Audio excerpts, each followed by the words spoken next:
Okay, alrighty, it's Friday night once again, and welcome, welcome back to my man cave. Uh, it's been a long week. I hope, I hope everybody's had a good week. I had a pretty good week in terms of cooking. My week, the only thing that went wrong for me this week was that I don't know, I was just talking to my wife about this at dinner. I said, I haven't had a glass of whiskey all week, and I'm ready for one. I hope some of you that are going to join me tonight are going to have a beer or a glass of wine or a drink with me. Uh, since I didn't have anything all week long, I'm going to have something good tonight. I'm gonna tap into my Jack Daniel's single barrel select that I like so well. This is one of my favorites, and we're gonna we're gonna have a couple fingers of that just to get things rolling.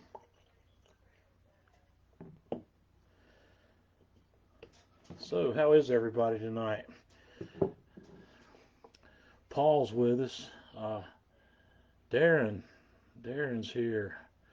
Darren Wilson's with us. Darren's from the Fire and Water Cooking channel on YouTube, and he's got a Fire and Water, the Sous Vide Fire and Water Cooking here on Facebook. I did a podcast with Darren earlier this week, so keep your eyes open for that because Darren and I talked for about an hour, and we talked about a lot of stuff. Uh, Ryan, good to have you with us. Uh, William McKenzie's with us. A nice cold beer. Andover, Massachusetts. Okay. Randy Snyder's with us. I'm going to try to pronounce this, and please cut me some slack if I get it wrong because I'm a southern boy, and this name right here is something that's been blowing me away for a long time. But I believe his name is Anurag Mehrotra. And if I butchered that, I'm sorry. I really try to get that right. He's having a gin martini. Anurag Mehrotra. I hope I pronounced that correctly. Tom Cleveland's with us. All righty. Got a good crowd popping in here tonight. When am I visiting Athens? Are you talking about Athens, Georgia?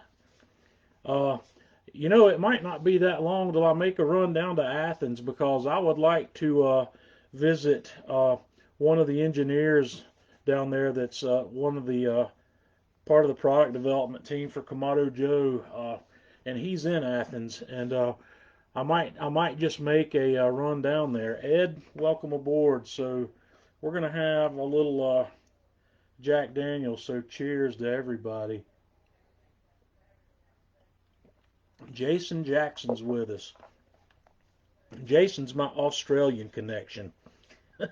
He is, and Jason, you're in Melbourne, if I remember correctly, because we talked about going to Albert Park when I met you. And let's see. Joe's with us. Joe, I'm having a little bit of that Jack Daniel's single barrel select tonight.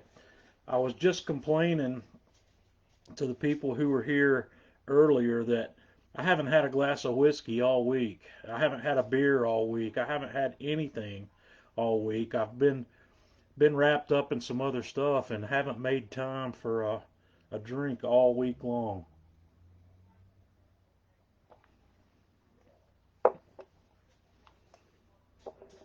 Alrighty. Well, we'll get things moving here with some of the things I want to talk about. First of all, I'm doing something a little new, and I'm going to preface this by saying I've decided that it might be possible for me to eventually do this barbecue and grilling thing as a full-time job. It might be possible that I can do that. And a couple of the things that I need to do in order to make that happen is line up some income streams, some additional income streams above and beyond what I have already. And one of the things I've decided to do is open up a Patreon account. And what Patreon is, and that's spelled Patreon, Patreon, it's a social media platform for content creators. And I have created a Man Cave Meals site on Patreon. It's patreon.com/mancavemeals. And I'm going to be posting content there regularly. A lot of the content comes across to everybody, but what Patreon gives me the ability to do is have memberships and subscribers who are willing to make small contributions to the efforts that I put forth there. And with Patreon, I'm going to produce a good level of exclusive content that will only be available to the Patreon members. There will be a good bit of content there that comes across that's just like some of the same content that I post on YouTube or Facebook, but there will be additional content there on a weekly basis, if not more than once a week, that will only show up there. There may be some additional video content there. I'm hoping to set up and do a dedicated live stream there as well. I haven't had a chance to test live streaming on Patreon yet, but it works through YouTube, and it should work. But I've got this set up. If you guys would like to check that out, please feel free, and I'd love to hear your feedback on that. Like I said, I'm going to post some content there that will be exclusive. I won't post it anywhere but there to create something that is of value. I've created that. I've got it set up, and I don't think I'm going to make any changes to the way that is set up. And it's going to be a pretty neat system. I think I'm going to enjoy that. I've got several other friends in social media who have done that, and they've been fairly successful with it. So I'm just going to play with that idea and see how well it goes. So if you get a chance, check that out. It's patreon.com/mancavemeals, and that's Patreon. All right, enough about that. Cooking this week. I only did 2 outdoor cooks this week. I published a video for the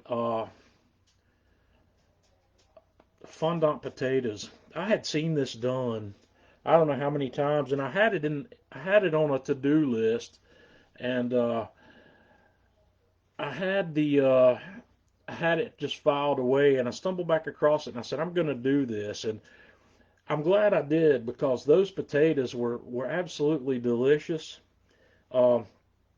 You're basically just taking a russet potato and cutting the 2 ends off of it where you have a barrel left. It's about the same diameter.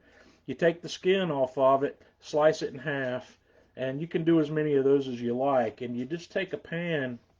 I used a cast iron pan over charcoal on the grill, and I melted some ghee in the pan and let it get hot. I put a little garlic and a little thyme in there to season that ghee. And then you put these potato halves down in there and let them sear for 5 or 6 minutes until they get a really nice golden brown finish on that side. And then when it gets to that, you just flip them over, and you melt some extra butter into the pan at that point, and then put a little chicken stock in it. And you also salt and pepper the tops of these things as you're going as well. But then you move it off, finish it up over indirect heat until those potatoes are soft. And it was really, really a beautiful flavor. There was a lot of things going on there. And I think the sear / caramelization that you get on the end of that potato really creates a beautiful flavor. But check that video out. It's on the Atlanta Grill Company YouTube channel and on their Facebook page. And I've also posted that on the Man Cave Meals Facebook page as well. It's a really easy cook. I did it on the grill because that's what we do, but that's just as easily done on a stovetop and moved into an oven to finish it. I wanted to do it on the PK360 because that grill is a really, really great grill for two-zone cooking, and you got a lot of space.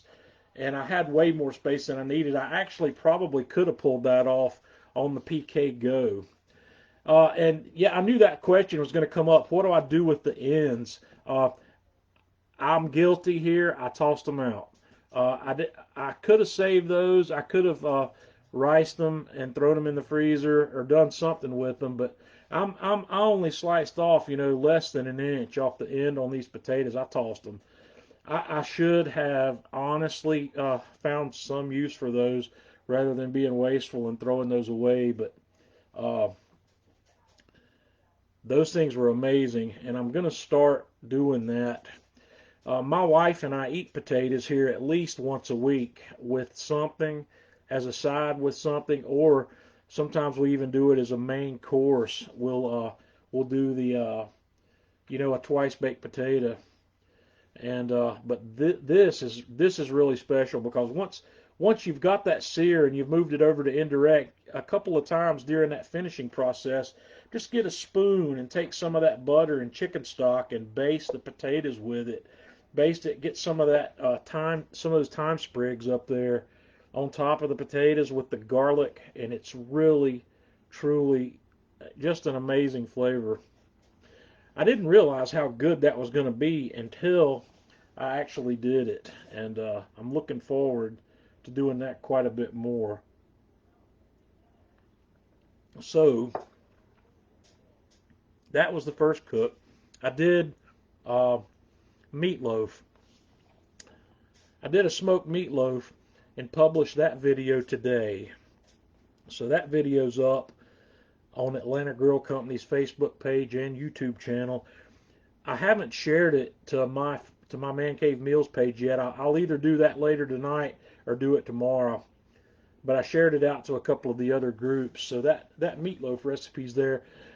This meatloaf was inspired by an Alton Brown recipe and technique that I wanted to try, and I was really impressed with the results. He took croutons and used croutons to make his breadcrumbs. So I took croutons and put them in my food processor. We put some black pepper, some cayenne pepper, some dried thyme in with it, and just pulsed the food processor until we ended up with breadcrumbs. And that worked out fairly well. It produced right at 2 cups of breadcrumbs. So it's just like using breadcrumbs, except for you're making the breadcrumbs out of croutons. And that might give you a little flexibility if you wanted to change the flavor profile of the breadcrumbs you're using. I typically, when I use breadcrumbs for something like this, I'll buy the panko with the Italian seasoning built into it. But this is just one where you can season it yourself if you want. I don't know if it's actually worth the extra work, but I was going to have the food processor out anyway because I used onion, I used some carrot, and I used some red bell pepper. And instead of just dicing that by hand, I tossed those in the food processor as well and got a fairly fine mince on all of that. I didn't puree it. We wanted it to still be just small pieces, not a puree, but I did that in the food processor and then mixed that with my ground beef and my egg and salt and whatnot. And I put it in a cast iron loaf pan and tossed it on the Kamado Joe Classic at 350-ish, 325 to 350-ish for, I think mine went right at, it was shy of 90 minutes. I don't think it took 90 minutes. I put a meat thermometer in it, and I pulled it out before it hit 160. So that was a good one. Got some comments here. Croutons, stale bread, same difference. Yeah, croutons. Darren says he used potato chips. I haven't done it with potato chips, but I have made meatloaf using Fritos. I crushed a bunch of Fritos, and I learned the hard way that you got to be easy with that, because that particular meatloaf that I made using the Fritos was too salty. The Fritos themselves brought too much salt to that recipe. I had to back out. Bradley's asking if I added any smoke. I did not add any smoking wood to this cook. I let my charcoal be the provider for the smoke, which in this case it worked out pretty well. I am finishing up a bag of charcoal that I bought back when I was doing my charcoal testing, and that particular charcoal produces a good bit of smoke without any help. Yeah, Ritz crackers work good.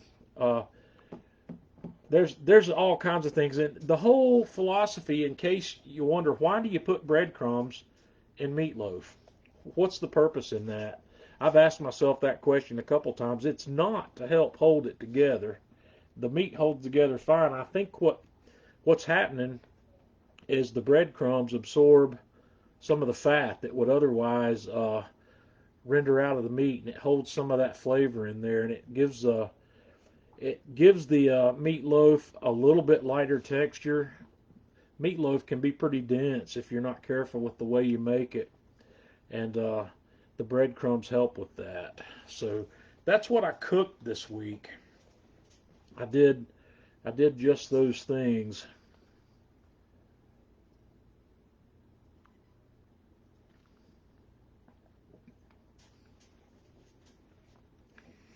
I was surfing around today, and somebody, I think I made one of my posts like I do on Fridays, and ask you what you're cooking this weekend, and people start sounding off with what they're planning to do.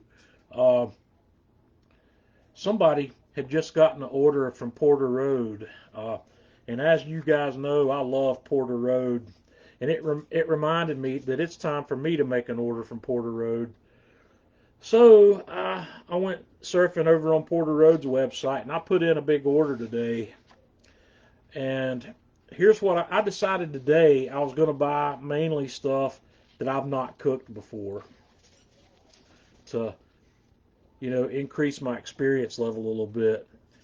I bought two things that I have cooked before. I bought their double cut pork chop, which, if you haven't seen this, it is a huge bone-in French cut pork loin chop with two bones. It's I'm guessing the thing's 3 or 3.5. It may even be 4 inches thick. I don't remember how big that was last time I had one. It's huge. It's definitely a good meal for two people. But it's French. It's got two bones on it. I'm gonna do something different with that. I've done that one, and when I did that, I used the same molasses cinnamon pork brine that I love to use on pork. But I promise, when I do this one, I'll do something different. I may go on the spicier side with that double cut pork chop whenever I get around to cut or cooking it. I'm gonna marinate it. I always season my meat early with salt and pepper, but I'm going to we'll take a different flavor route with that one when we get ready to cook it. I'm not sure what it's going to be yet. If you've got some ideas for what you'd like to see done with that double cut pork chop, let me know, and I'll take your suggestions to heart for sure. The other piece that I have cooked that I bought is the Terrace Major. I didn't even know what a Terrace Major was until I saw it on Porter Road, and I bought one and I cooked it, and it's really amazing. I don't know how to describe the Terrace Major if you've never had one. It's not a very large cut of meat. It's like a small tenderloin, really. It's actually a little smaller than a pork tenderloin, but it's the texture and flavor of this thing are off the hook. I think I probably like the texture and flavor on this Terrace Major better than I like the beef tenderloin. It's that good. So I've got one of those coming. So we'll do that. Haven't figured out exactly what I'm going to do with it yet, but I've done that before. I ordered 4 other things that I've not done before. So the first of those is lamb ribs. I ordered it's a rack of lamb ribs. They're not very large, but I only ordered one. I'm not going to order a bunch of anything until I know whether it's something I'm going to want to do more of. But I've got a rack of lamb ribs coming. I got a lamb shoulder coming. And I think I know what I'm going to do with the lamb shoulder. I've watched a bunch of videos and watched a bunch of other people's content on lamb shoulder, and I think I'm going to stick with one of the more traditional methods on that because I think that's going to be really good. I bought a beef neck roast, and the beef neck roast is something that I'm probably going to make carnitas or make tacos with or something because it's going to be a cook that works out a lot like a pork butt or beef ribs. It's going to be a long, low and slow cook or maybe a braise. I'm not sure exactly what I'll do with it, but I might season that one pretty heavy and do tacos, do some sort of tacos. And the fourth piece that I bought that I've not cooked before is a pork brisket. I've been asked about pork brisket I don't know how many times, and no, I've never cooked one. I've never seen one. You guys have to remember that I live just south of the end of the world. My grocery stores around here. I like to call my community, I live in a Walmart community, and what that means is if you can't find it at Walmart, you just can't find it. There's no specialty stores anywhere within an hour of me. So these cuts of meat are really hard to come by. But Porter Road, I got no problem buying from them. I put in I don't know, $130 or $140 order over there today to get this stuff rolling, and we'll work our way through it, and it'll be good. I promise you that. Let's see.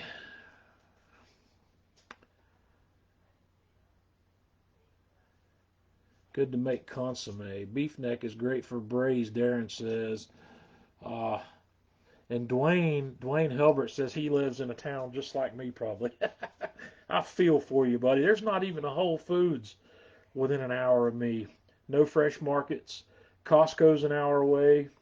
I do have Sam's Club, but Sam's Club doesn't offer what Costco offers. Kevin O'Connell says he had a Terrace Major that Chef Eric cooked. Well, I guarantee you that was good. Chef Eric doesn't make bad food. I've never eaten anything Chef Eric's made that I wouldn't eat again. That guy knows what he's doing. He's amazing. So that's what I've got coming from Porter Road. Those are some things we have to look forward to coming up. So the next thing, I'm going to get ahead of myself today a little bit. I'm not finished with everything we're going to talk about, but I'm going to talk about gadgets today because that's what I want to do. Some of you guys have seen this before. This is not a new gadget here. This is the Fireboard. Well, this is just the control unit for the Fireboard 2. This is the Fireboard 2 drive, and this is the computer I use to run my grills with whenever I can. I let the computer and the controller run my grills unless I have a specific reason not to. And one of the specific reasons that you come across that you don't want to use something like this is when you're going to cook hot. Well, when Fireboard announced this guy, they also announced a Pro model that has just hit the street.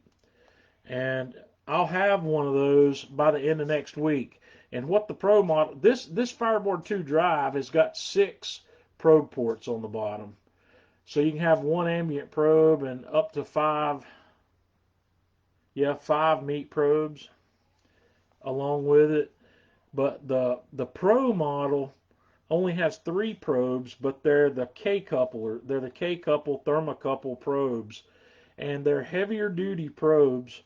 They're a little more robust than the probes that come with this, and they are also rated at a lot higher temperatures.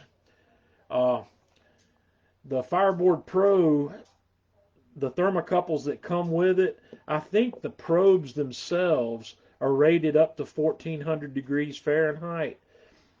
That's a little weird for how we're going to use it, because the wires, the cable, is only rated to like 850. But that's still good. 850 is something I'm never going to expose a wire to in any configuration that I'm doing. Uh, I'm getting the Pro. It'll be here. I'm not sure. I haven't ordered it yet, but it'll be here by the end of next week. And the reason I'm getting the Pro, I wasn't going to get it. This guy's great. I've got this one. I've got the Fireboard 1 as well with the drive cable. So I've got 2 fully functional Fireboards. I don't need a third one, but I got to thinking about something, which brings up where I want to go with this. One of the things I've been playing with over the last, I don't know, 6 months is using a temperature controller to run the Kamado Joe when the DoJoe's in play. I hadn't tested the Fireboard with this until this week. What I do know, here's the testing I've done so far. I've used the I command. The I command works fine with the DoJoe. I don't have any problems with it. It'll hold a temperature there steadily, no problem. It does a good job. The DoJoe, or the I command's limited to 500 degrees. The Flame Boss, the Flame Boss, the Flame Boss. I can't remember these model numbers. The 500. I played with it with the 500, and I played with it with the 400, and they both behave exactly the same way. They're basically the same fan, but neither one of those would hold a steady temperature using the DoJoe. I'm not real sure why. I think part of the reason is because of the way the fan vents at the bottom of the grill, but it just wouldn't work. I had temperature swings that it would never get to my set temperature. It would get close to it, then the fan would stop, and then the temperature would fall 70, 80, 90 degrees before the fan would kick back up. I never could get the Flame Boss to do the job. But earlier this week, I got to thinking about it, and I said, let's try the Fireboard. I expected the Fireboard to do the same thing. I had no reason to believe that the Fireboard would do anything differently. But lo and behold, it worked. I had a couple of problems in the beginning. It was real windy here the other day when I tested this, and with the DoJoe, the wind blowing into the front of the grill was causing my controller to have a lid open condition, and it stopped the fan. So what I did, knowing that was going on, I went and set the lid open condition to 0 on the software, where it wouldn't actually stop when it thought the lid was open. And when I did that, this thing ran smoothly. I had it set for, I only set it for 475 because the probe wires that come with the Fireboard 2 are only rated, the wires are only rated to 550, 575, and the probe itself's only rated to about the same. So I didn't want to intentionally burn out one of my probes testing, but knowing that this controller is going to be capable of running a solid, even temperature using the DoJoe on the Kamado Joe, I'm gonna bring the Pro in, because the Fireboard the maximum temperature you can set with the Fireboard is 599 degrees, or I'm sorry, 799 Fahrenheit, just shy of 800 degrees Fahrenheit. The Fireboard, or the iCommand, maxes at 500. The Flame Boss maxes at It's either 450 or 475. I don't remember where it stops, but it doesn't go to 500. But this guy will go up to 800 degrees, and that's higher than you want to run. Don't run your DoJOE that hot. There's a warning on the DoJOE itself that says don't take it past either. I think it's 700 or 750. I don't remember what that is, but don't go hotter than that, or you'll damage the equipment. You'll damage the DoJOE. So, but I think what I want to do is run it at 700 or run it at 650, 675 with the controller and with the thermocouple probes that come with that Fireboard Pro. I'm going to be able to do that. So we're going to be seeing that running, I don't know, next week.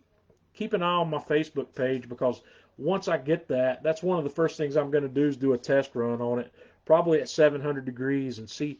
I want to find out how long it takes me to get it to 700, and then how long I can run at 700, because a lot of people that use the DoJOE, the reason they buy the DoJOE is because they're cooking multiple pizzas. If you're just cooking one pizza at a time, you don't need a DoJOE.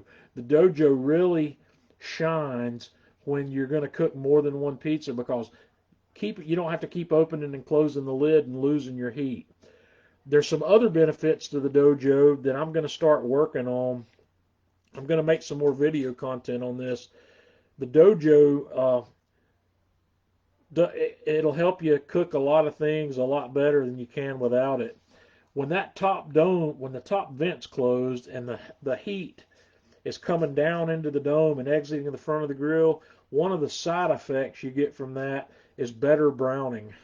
If you want to put a pan of lasagna in there, or a pan of macaroni and cheese, or something that needs to brown on the top, when you're using the DoJOE, it browns a lot better than it would when you're not using that. I've had trouble getting good browning and getting good tops on lasagnas and whatnot when I'm cooking them in the Kamado Joe, because it's losing the heat. Joel wants to know how it does with calzones. Calzones do well. I've done calzones on the Joe without the DoJOE. I don't think I've done a calzone with the DoJOE, but we'll do some, because one of the things I'm going to do here very shortly, and I may even get started on this next week, is I want to demystify pizza dough again. I want to make a couple of videos for Atlanta Grill Company on how easy it is to make your own pizza dough. We're going to do a quick dough. We're going to do a dough where you make the dough and you start cooking your pizza about 2 hours later. We're going to do a 24-hour dough, and then we're going to do a 72-hour dough. The hands-on time for these doughs is the same, no matter which one of these you're doing. You just get flavor development differences the longer you let it go. So we're going to do some of that, and I'm going to do some of those we're going to do pizzas when we do that. I'm going to do some of those pizzas in the Kamado Joe with the DoJOE, and I'm going to do some of those pizzas on the Alpha wood-fired oven as well, because I want to teach you how to make a dough that's basically a foolproof dough. It's a dough you can cook where you're not going to have to worry about scorching anything or burning the bottom of your pizza dough. Yeah, Tom Cleveland says we could do one on the rock box. I could do that. Might as well. That way I could use three different ovens for three different pizzas. I'll do that. We'll do the rock box. So I'll do one on the DoJOE, one on the rock box, and one on the Alpha. Kevin O'Connell's asking about smoked mac and cheese. Kevin, that's not hot enough. You're going to want to take that guy up to about 400 or 425 to do that. Don't do a low and slow, because you'll put so much smoke on that you won't like the results when you're done with it.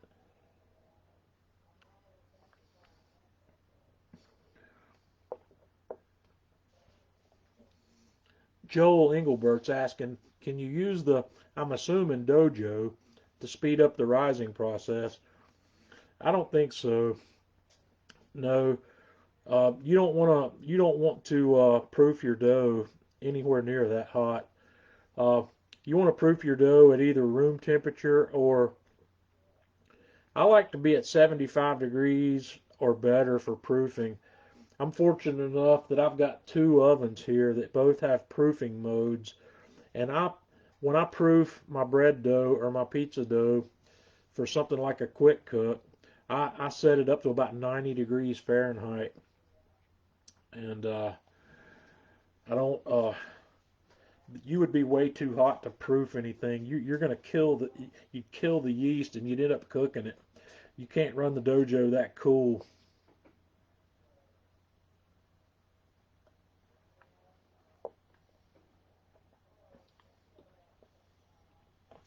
Tom, we'll do a Neapolitan style pizza on the rock box.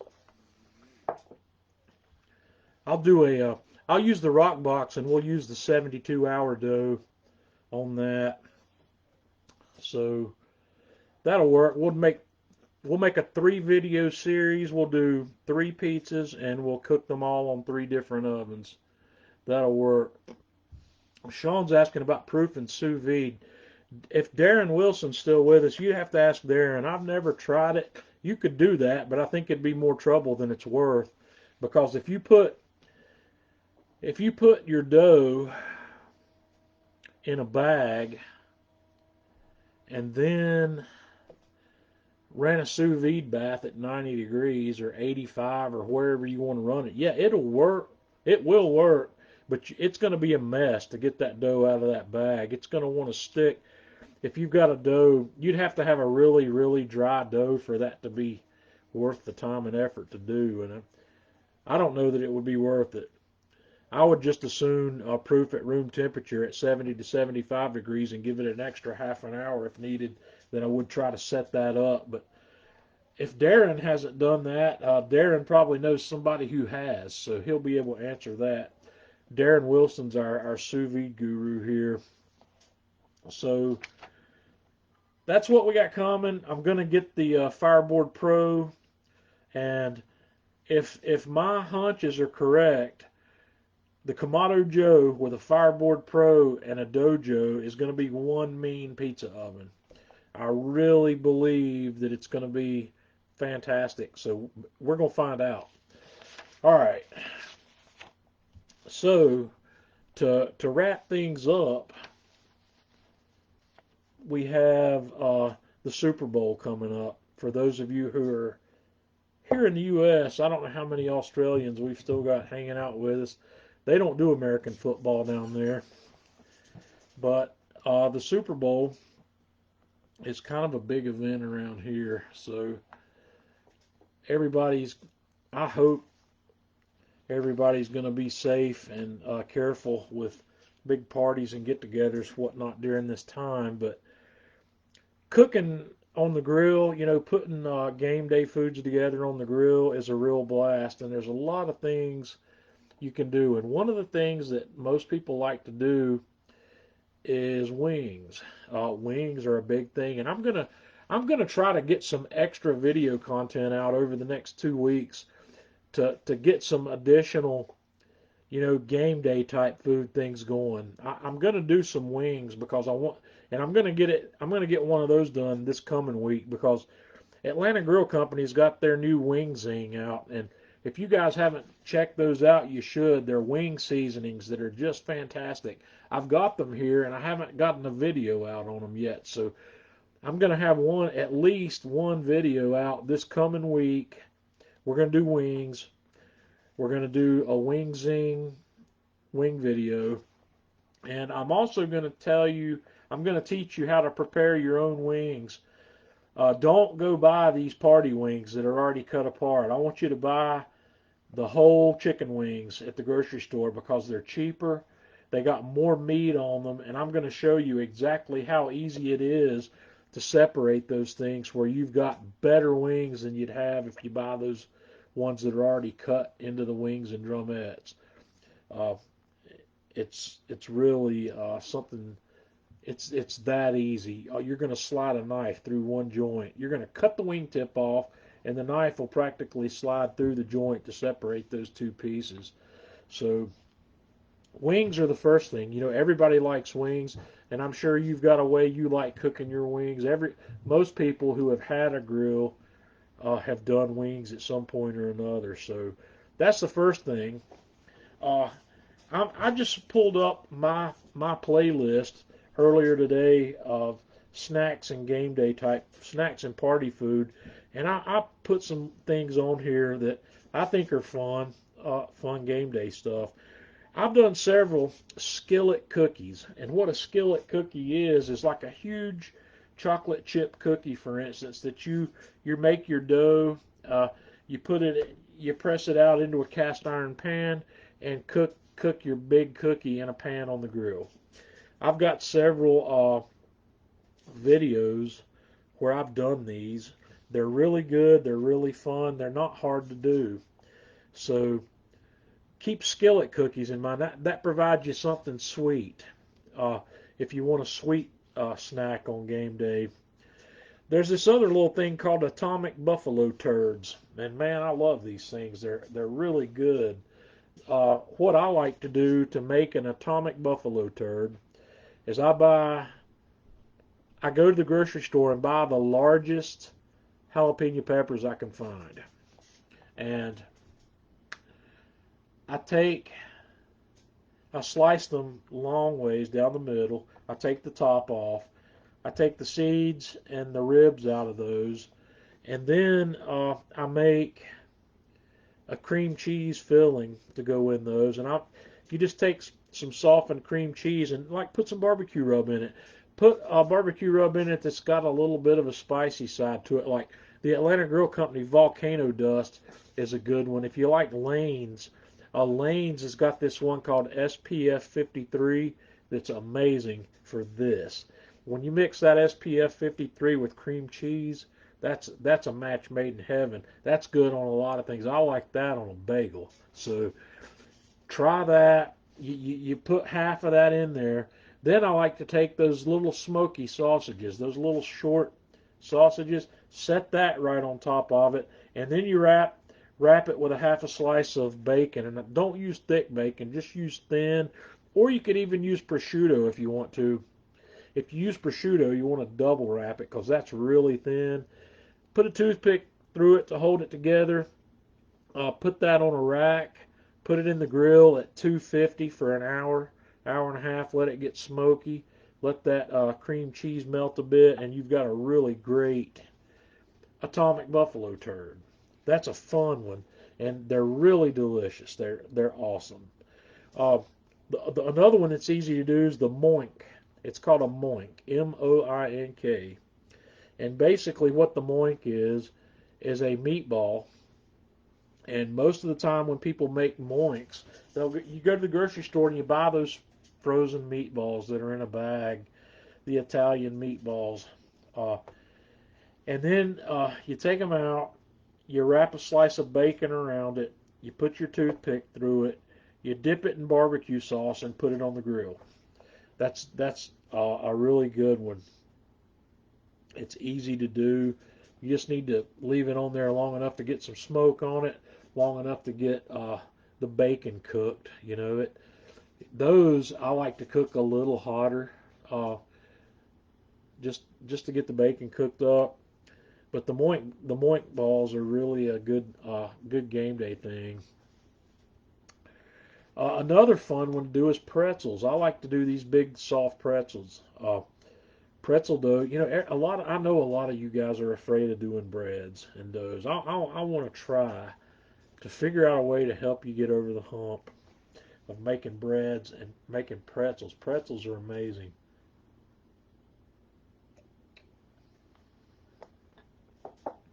Pretzel dough is that's good. And we're having Jack Daniel's Single Barrel Select tonight, in case you're wondering. That bottle's getting kind of low, but the good news is there's another one up there that hasn't been opened yet. I'm not going to run out of that one. That one's easy to get. But pretzel dough is a drier dough. It's not a wet, sticky dough, so it's easy to work with. The thing that gets people upset, I guess, about doing pretzels is doing the little bath in the soda water. After you get your pretzels shaped and get them risen the way you want them, they get a quick 60-second bath in simmering water that's got a little baking soda in it. And that baking soda is what allows that pretzel to brown the way it does, and it makes that distinct flavor you get of a pretzel. Tom Cleveland says pretzels will pair with whiskey. Tom, everything pairs with whiskey. Chris says, I just bought a Fireboard 2 drive today. I passed on the Pro in order to get more than 3 channels. Do you know if the Pro probes can be used with 2 drive? No, Chris, they can't. The connector on the thermocouple is different. It's a 2-prong connector. So yeah, they're not compatible. But that's a good question, though. There's a lot of people that ask that question. Fred's with us. Fred's in Alabama. It's good to see you with us tonight, Fred. Yeah, Cannon says we can pair anything with whiskey. You know what pairs good with whiskey? Ice cream. Have you ever had a Jack Daniel's float? Oh man, y'all are getting me off topic now. A Jack Daniel's float is a tall, like a parfait glass with a couple of scoops of vanilla ice cream in it, a little bit of chocolate syrup drizzled on top of that, and whatever else you might want to put on it. Put a shot or a shot and a half of Jack Daniel's in that, and then top it off with Coke. Don't tell anybody I told you that, man, because I haven't had one of those in years. I know about them, but I haven't made that. I haven't made one of those in, gosh, I might have been in college the last time I had one of those, but yeah, Jack Daniel's and ice cream. Oh man, that brings back some memories right there.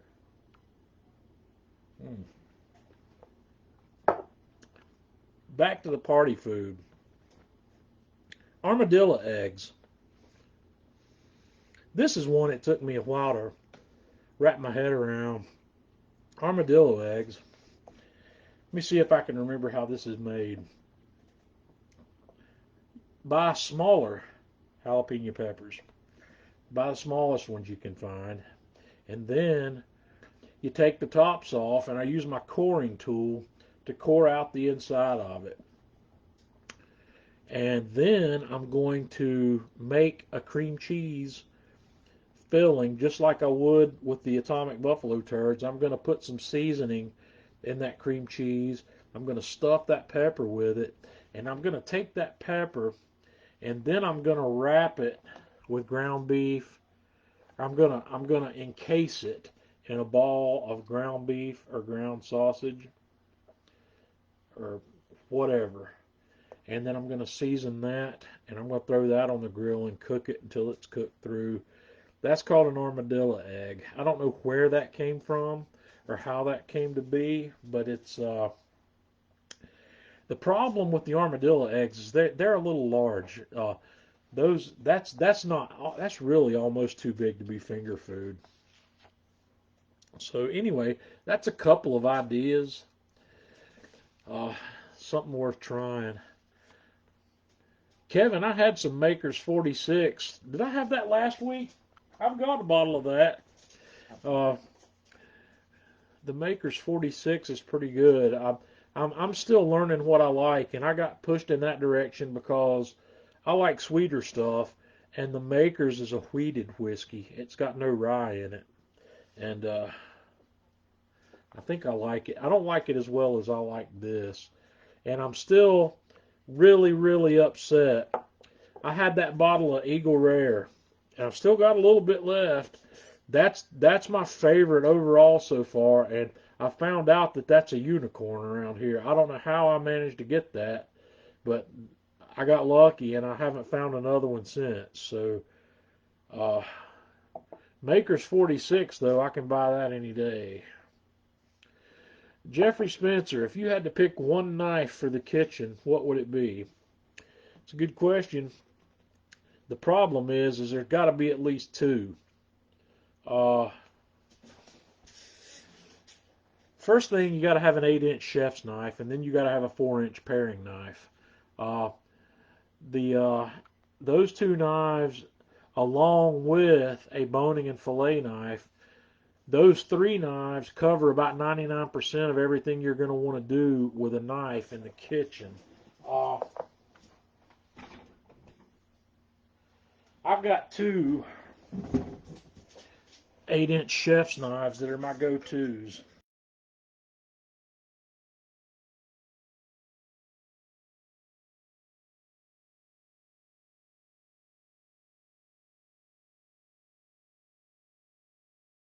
These light wood handles on them, they're really beautiful. This knife's very well balanced. I like the Asian style chef's knives because they have a thinner blade on them, and it's a lot easier to push this blade through like a root vegetable. This guy this guy goes through carrots, potatoes, parsnips, just anything with ease. This is a great knife. I have no trouble recommending that. And if I could only have one knife in my hand, I think it's probably going to be that.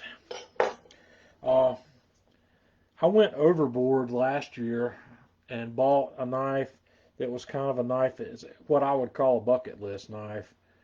Uh, this is a Miyabi birchwood, and this is my favorite chef's knife. This Miyabi holds an edge like nothing I've ever had before. Miyabi is an interesting knife because it's an Asian style knife and it's got an Asian style name with Miyabi. But this knife, if I'm not mistaken, is made by Henckels. Uh, Either that or Henckels owns this company. It's like German steel in an Asian style, but that's a really good knife. Those are the primary knives.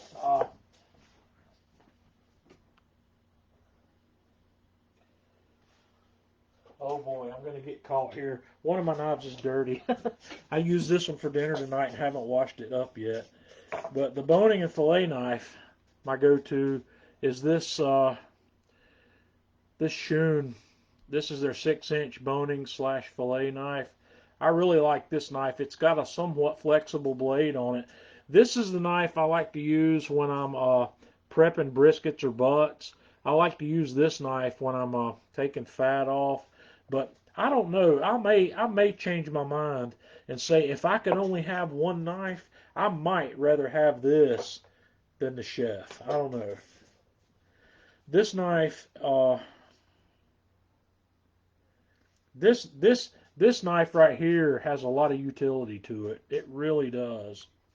And then I've got the 4-inch paring knife. I've also got the Miyabi birchwood in that.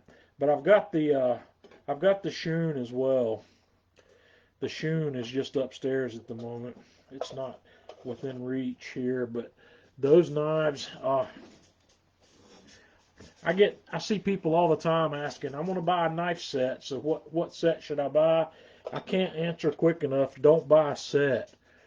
Buy the knives you need and buy good ones.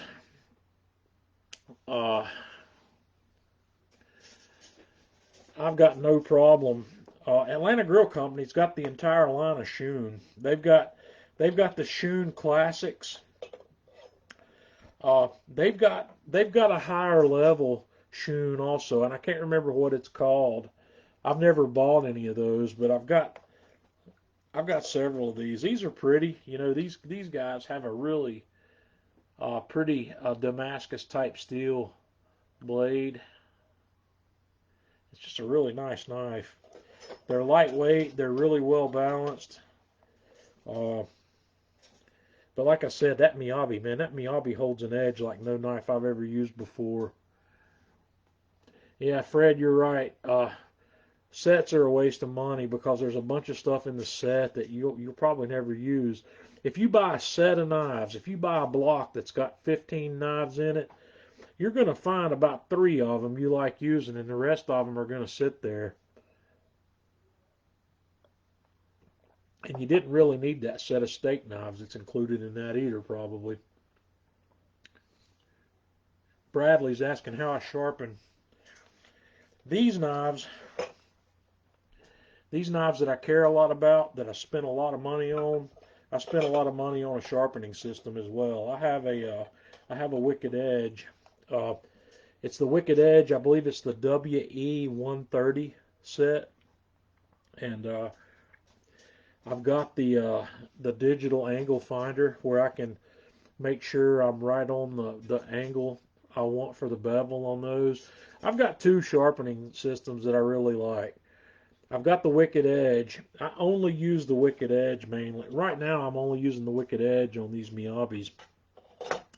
I use it on the Shuns also, actually. But everything else, I've got a Ken Onion, or it's a Work Sharp Ken Onion model that allows me to adjust the angle, the angle bevel, and that guy really does a good job sharpening. It really threw me for a loop, though, when I was trying to learn to use the Ken Onion Work Sharp, because I've been taught several things as I'm sharpening. I'm looking for a burr to form. That burr doesn't form like you think it would when you're using that Ken Onion. You have to use the belt. You just have to follow the instructions. If you follow the instructions and make several pulls on one belt, then change the belts out and go all the way down to the finer belt, you're going to get a super sharp knife at the end.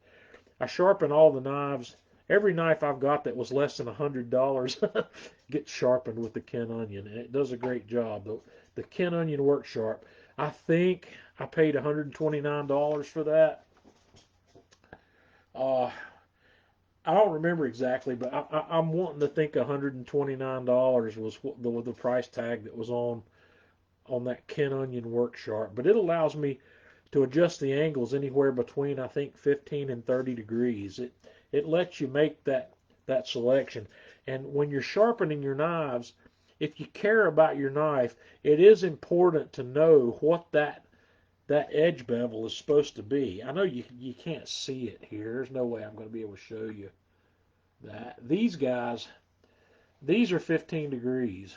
They come from the factory sharpened with a 15-degree bevel. So that means that this angle right here is actually 30 degrees.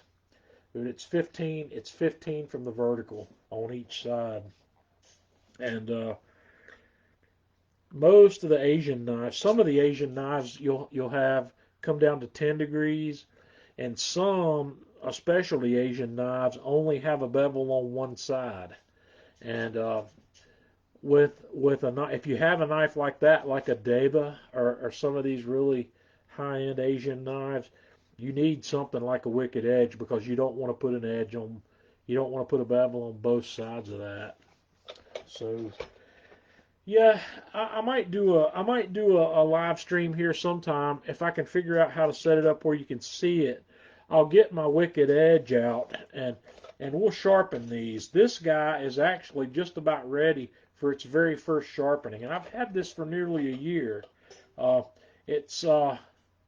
It's still sharp because I hit it with my honing steel every time I pull it out. I give it two swipes each way, and the honing steel is not a sharpener, but it's a tool to keep a sharp knife sharp.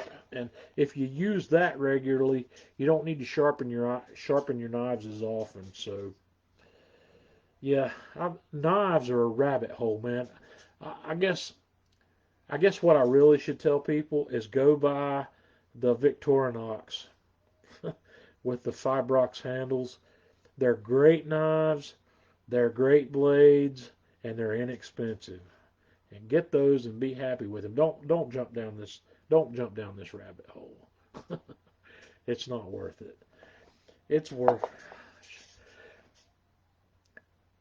when you have a hobby like cooking. Cooking's my hobby. And when it's a hobby and when it's a passion, the tools that you're using make a difference in how much you enjoy it. So yeah, I enjoy. I think I don't I don't remember exactly how much I paid. I think this was $250. And if it was, that's the most expensive knife I've got. I haven't gone beyond that, and I won't. Uh, but don't go down that rabbit hole. If you're not 100% sure what you want in a knife like that, you cannot go wrong with those Victorinox knives. Cannon says it's fun to sharpen knives on a rainy day. Yeah, I like to get the wicked edge out sometimes because, yeah, it takes time to sharpen a knife on that because you have to change the stones out. And a lot of times what I do is on the shoons, for instance, the shoons are weird. They're set up at a 16-degree bevel from the factory, and for all I care about, 15 and 16 are close enough that it doesn't really matter. But it's fun. It's kind of therapeutic to take care of your knives. And the wicked edge is something. It takes me 10 to 15 minutes to sharpen one knife using the wicked edge. And with the Ken Onion, what I do is I'll get a bunch of them out. I'll go down to my mom's. We'll get mom's knives, and she'll have 5 or 6 of them that need sharpening, and I can do those all in 15 minutes. All right. Well, that's that. That's where we are this week. You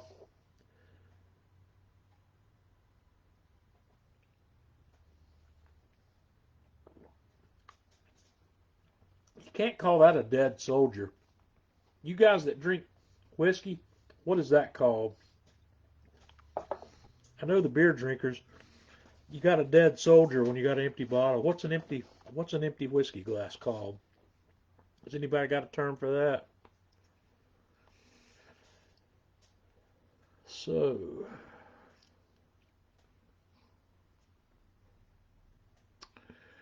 alrighty. We've been going an hour, so I don't know where we are here. Let's see. I don't even know how many people we got about 20 people still with us. All right. Well, that's where we are. Reload. That's right. A poor host. Jason. Well, I limit myself to one. I never drink two. I take that back. On New Year's Eve, I did two. That's why my bottle of Eagle Rare is not got a level on it I'd like to see right now. So, nope, we stop at one. I'm a responsible drinker. I'm not going to drink more than that.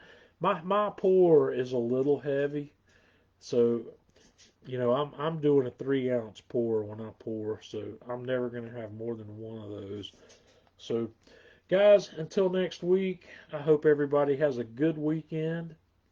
Uh, I got to go work the regular job this weekend, so I get my second dose of the COVID vaccination on Monday.